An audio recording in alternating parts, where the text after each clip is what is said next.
Oğlum nerededir? Oğlum nerededir? Nerededir oğlum?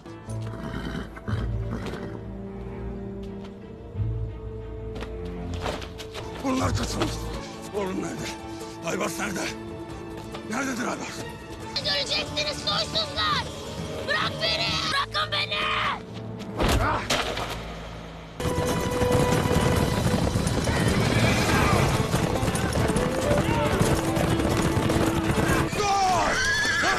Aybars! Baba! Evlat! Baba! Aybars evladım! Nedir vaziyet Turgut? İzleri buraya kadar takip ettik. Buradan sonra da devam eder. Hepinizin leşini yere sereceğim!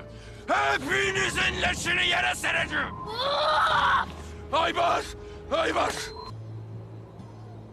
Beyim haklı çıktı. Al bastı içlerinde olmalı.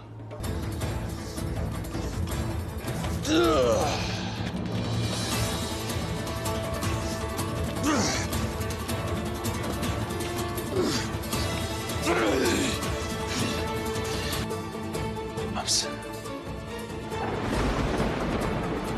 Hamza!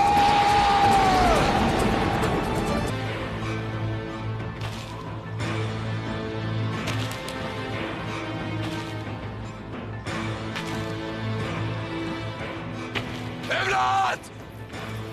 Baba!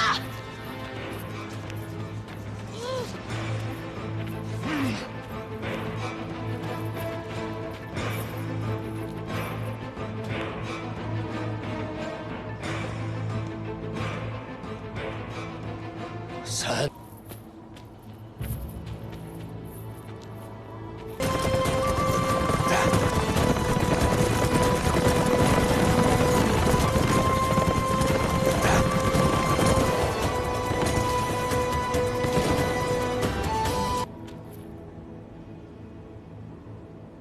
Bu mesele burada kapanmayacak. Göreceksin. Göreceksin Dragas. Bamsı.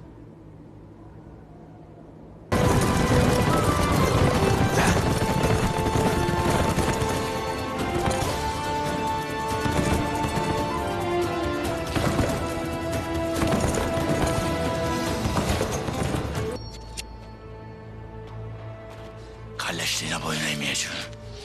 Kalleşliğine boyun eğ...